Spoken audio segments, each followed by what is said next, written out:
So the talking points memo is whether this is good or bad for you. We all need money. That's where we start. We all need money. And in America, you can hit it really big. I have. But I worked my butt off. I got educated. I obeyed the law. And I prospered. If I can do it, anyone can do it. And that is why I believe this is a noble nation. But I understand how hard it is. And with manufacturing jobs declining because companies, large companies, take their plants and put them in Mexico, in China, in places where they don't pay high salaries, that makes it harder and harder and harder for people to make a good living. You can get by in America, but to prosper, to build assets, it's much harder. And the more that we make here, the more manufacturing that happens, the quicker that's going to rise and offer more opportunity. So diversity, equity, and inclusion. All right? DEI, go back to that. Well, inclusion is you and giving you a pathway to success. That's what Trump's trying to do. There's no malevolence here on his part. Sometimes there is. And we'll talk about that a little later on in this broadcast. You know, Trump is a little revenge motivated. This isn't. This is basically, he's a businessman. He sees this as not a good deal. And one further point before we get to the specifics. Presidents don't want to do this.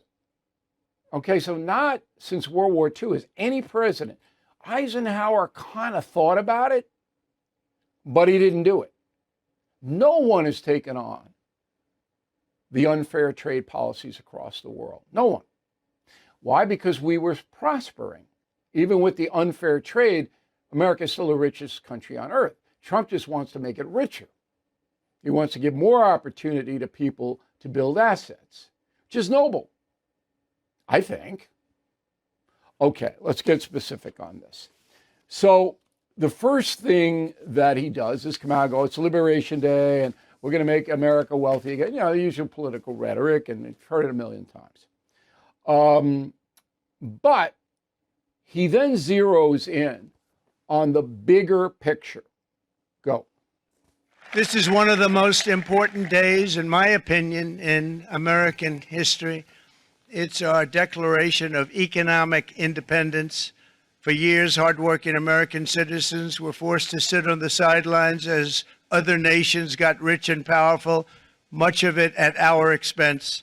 But now it's our turn to prosper, and in so doing, use trillions and trillions of dollars to reduce our taxes and pay down our national debt, and it'll all happen very quickly. I don't know if it's going to happen very quickly. The president should pray that it does, because if it doesn't happen quickly and it doesn't benefit you, Democrats will win the midterms. So this is big. This is rolling that dice. Most other presidents would not do this. Biden didn't even think about it.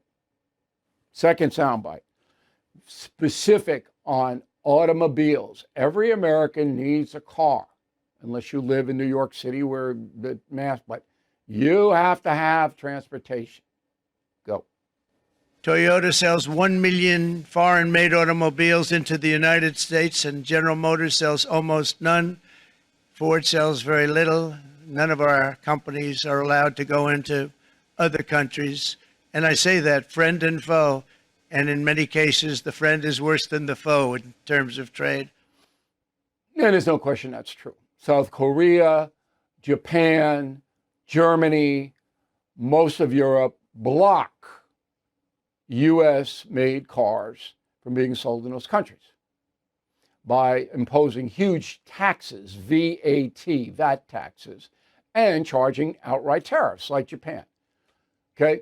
When I go to Japan in May, I'm not going to see any American cars.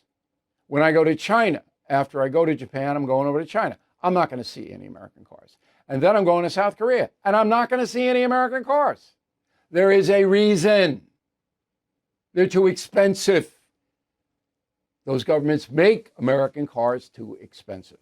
Final soundbite I want to play for you is about China in particular, but food. We all need food, right? Go. And China charges American rice farmers an overquota, it's called, a tariff rate of 65%. South Korea charges 50. Actually, they charge different, from 50% to 513%. And Japan, our friend, charges us 700%. But that's because they don't want us selling rice and other things. Who can blame them, Madam Secretary? Agriculture, great job you did on eggs, by the way. The egg prices came down 50%. And that's true. And gas prices coming down as well in America. So sum it up, Trump is correct. The speech was good. I don't know what is going to happen, but I hope it works. And that's the memo. Thank you for watching. Make sure you subscribe to my YouTube channel and follow me on X.